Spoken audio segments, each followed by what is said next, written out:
Assalamualaikum warahmatullahi wabarakatuh. Waalaikumsalam warahmatullahi wabarakatuh. Alhamdulillah, Allahumma shalli ala sayyidina Muhammadin wa ala alihi washabbihi amma ba'd. Alhamdulillah, hari ini kita bersama Bapak Fauzi Munte, istri korban yaitu almarhumah Ibunda Zakiyah binti Zainal. Bersama kita Ibu Evi, Bang Abba dan juga Pak Junta dan Ardi. Bang Ardi bersama Ustadz kita Muhammad Aldi dan saya Muhammad Syahban Siregar. Kita ingin bincang-bincang nih dengan kuasa hukum, ya, penasihat hukum, tim penasihat hukum ya. Sebagaimana ibunda kita ini ibu dari Ibu Evi yang berjuang hari ini, insya Allah kita berharap tetap istiqomah. Amin. Belum banyak tantangan, kita pasti paham itu banyak tantangan, perjuangan, bahkan pengorbanan. Kita berharap, dan itu harapan umat, bukan hanya umat Sian dan Simalungun, bahkan umat Sumatera Utara, bahkan umat Indonesia, bahkan seluruh umat di alam ini. Kita berharap Ibu Evi senantiasa tegak. Kita ingin mendengarkan informasi terbaru. Hari ini pertanggal 27 September 2020 di Kota Pematang Siantar. Kita ingin informasi terbaru tentang perkembangan hukum yang sudah kita tempuh Pada hari ini. Insya Allah silakan Ibu mungkin memberikan penjelasan. Ya, sesuai dengan STPL yang sudah kami buat pada hari Jumat pada pukul 2:30 sore, kita sudah membuat laporan ke Polresta Pematang Siantar. Kita mendampingi Bapak Fauzi untuk melaporkan delik penodaan agama pasal 156 huruf A ke Polresta Pematang Siantar, dan kita sudah diterima dengan baik di bagian penerimaan di Polresta Pematang Siantar. Dan setelah itu kepada Bapak Fauzi langsung diperiksa di belakang ya, di penyidik ya, penyidik di reskrim itu langsung diperiksa juga pada saat itu. Dan sebagai bukti bahwa kita sudah resmi melaporkan tersangka yang 4 orang itu, yaitu ada namanya Roni Subarani, kemudian ada yang Marda Siregar, kemudian ada siapa di sini, Dedi Agus Apriato, Rian Egi Pradana.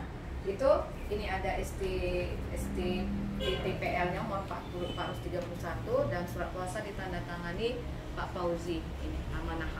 Jadi baru hari Jumat Pak Sakban, sehingga untuk siapa penyidik resminya kita belum tahu, tapi kemungkinan minggu ini atau hari-hari Selasa atau hari Rabu tim kita mungkin akan langsung menanyakan ke Polresta siapa penyidik yang sebenarnya. Kira-kira menurut pandangan Ibu yang kita buat ini kira-kira sampai mana nanti hasilnya, harapan Ibu lah. Kalau harapan kita sebagai penasihat hukum, ya, kita harusnya ini secepatnya diproses pemanggilan saksi, kemudian dilanjut dengan adanya tersangka kan gitu, adanya tersangka, sehingga proses ini karena ini menyangkut isu nasional, kita ingin cepat ini proses ini lanjut sampai ke tahapan kejaksaan, kemudian ke pengadilan, supaya ada kepastian hukum dan masyarakat tidak resah di dalamnya. Jadi saya nanya ini pada kuasa hukum Bu Evi dan kawan-kawan. Ini kan kejahatan yang terjadi pada hari ini adalah kejahatan yang terstruktur. Apakah nggak menutup kemungkinan ini nantinya bakal menyeret petinggi-petinggi yang ada di RSU Pematang Siantar? Boleh saya kasih kesempatan sama teman? Boleh, silakan. Baik. Selamat sore Pak Ustadz. Ya, Pak. Sepanjang yang kami ketahui, artinya untuk perkara ini kami juga dari tim penasihat hukum dari Pak Fauzi akan melihat perkembangan penyelidikan nantinya.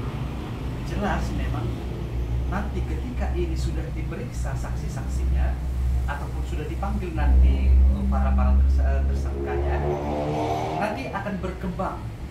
Bisa juga nanti seperti kejahatan terstruktur itu siapa yang menyuruh. Tentu ini juga harus kita cermati untuk nantinya. Siapa yang menyuruh mereka itu? Tentu inilah semacam kejahatan yang terstruktur tersebut. Artinya bisa dimungkinkan juga petinggi-petinggi itu nanti jadi terseret dalam kasus ini.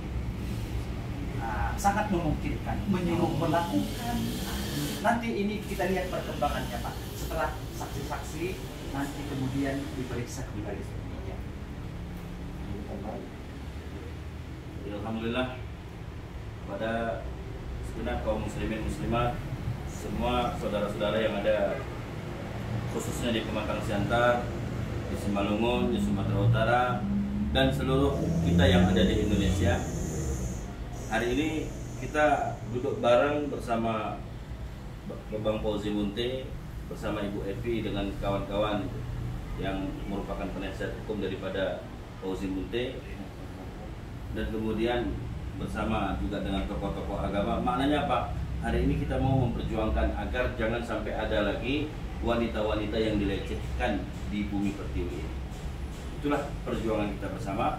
Mari sama-sama kita menegakkan yang benar itu adalah benar, yang salah itu adalah salah. Mungkin hanya itu. Kemudian ya, kita meminta kepada pihak kepolisian tentunya bekerja sama dengan baik dan merespon dengan baik, karena ini kegiatan kejadian ini adalah sangat sensitif. Ya, saya bilang ya, intinya kami meminta kepada pihak penegak hukum untuk bekerja sama dengan baik. Itu harapan kita. Terima kasih. mungkin ada yang ingin disampaikan dari suami korban. Iya, Bapak Fauzi. Karena kalau bicara korban, semua kita ini merasa jadi korban sebenarnya. Tapi ini yang langsung berhadapan langsung istri beliau. Kalau bicara sakit, mungkinnya sakitnya sama ini, belum kita sakit semua nih. Bagaimana pandangan beliau? Coba ini ada yang disampaikan. Terima kasih saya ucapkan yang pertama kepada para alim ulama yang alhamdulillah begitu sangat-sangat bersemangat dalam mengikuti perkembangan tentang masalah kasus yang terjadi di Rumah Sakit Umum Islam yang Saragi. Dan saya juga mengucapkan terima kasih kepada tim penasihat hukum dari Amanah Haq yang alhamdulillah juga begitu bersemangat dalam membantu ini. Tentunya harapan saya agar supaya khususnya keempat orang pelaku yang mereka mengaku adalah petugas dari Rumah Sakit Umum Islam Saragi, yang diantaranya 2 beragama Islam dan 2 beragama Nasrani, ini menerima imbalan yang sepantasnya menurut undang-undang yang ada di negara Republik Indonesia. Bahkan saya sangat-sangat berharap bukan hanya mereka, karena yang namanya pekerja pasti ada pemimpin. Saya sangat-sangat berharap yang memerintah dan yang diperintah menerima imbalan yang sewajarnya,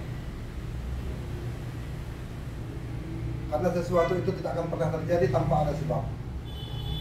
Karena harapan saya yang sangat-sangat yang memerintah dan yang diperintah menerima ganjaran sesuai perbuatannya, sesuai dengan undang-undang yang berlaku di negara kita, Republik Indonesia. Saya rasa itulah harapan saya, karena dengan tujuan agar supaya tidak ada lagi umat, bukan hanya umat muslimah, tetapi wanita-wanita yang ada di negara ini, tidak terjadi lagi pelecehan yang serupa terhadap istri saya. Saya rasa inilah harapan saya, agar semua elemen masyarakat di seluruh Indonesia dapat membantu dalam perjalanan peristiwa ini. Saya rasa demikian. Yes, saudara, ini adalah urusan umat, urusan kita semua, dan seluruhnya berjuang. Yang juga, dan ini saya rasa kita rasa semua juga bukan urusan umat Islam, tetapi ini adalah urusan semua umat. Ayo, semua umat pasti tidak mau ini terjadi, dan ini adalah urusan umat manusia. Jadi jangan kotak-kotakan ini harus muslim dan harus lainnya. Ini adalah perjuangan kita bersama, insya Allah. Kemudian saudara, ada dalam satu undang-undang pasal 29 sebelum bahwa yang jelas pada negara melindungi setiap orang yang beragama di negara ini untuk menjalankan agama. Peraturan pemerintah harus kita terapkan, bahkan peraturan agama, siapapun tidak yang terima, istri siapa yang berani, yang mau, yang siap dimandikan laki-laki, anak gadis siapa yang siap dimandikan laki-laki, atau saudara muslim mana yang siap. Saya kira semua agama akan menolak. Jangankan bicara agama, bicara undang-undang pemerintah, bicara adat, bicara akal pun pasti menentang semua itu. Saya kira semoga pertemuan ini bermanfaat agar umat juga paham. Mohon umat mengikuti perkembangan hukum. Apabila diminta untuk hadir kita berjuang sama, ini telah keluar dari segala dimensi ormas dan sebagainya. Pokoknya kita atas nama umat Islam lebih kita kembangkan sebagai atas nama bangsa Indonesia, apapun agama. Dan ini kan kejahatan yang memang perlu kita hentikan. Jangan sampai terulang pada masa yang akan datang. Semoga bermanfaat. Assalamualaikum warahmatullahi wabarakatuh. Waalaikumsalam.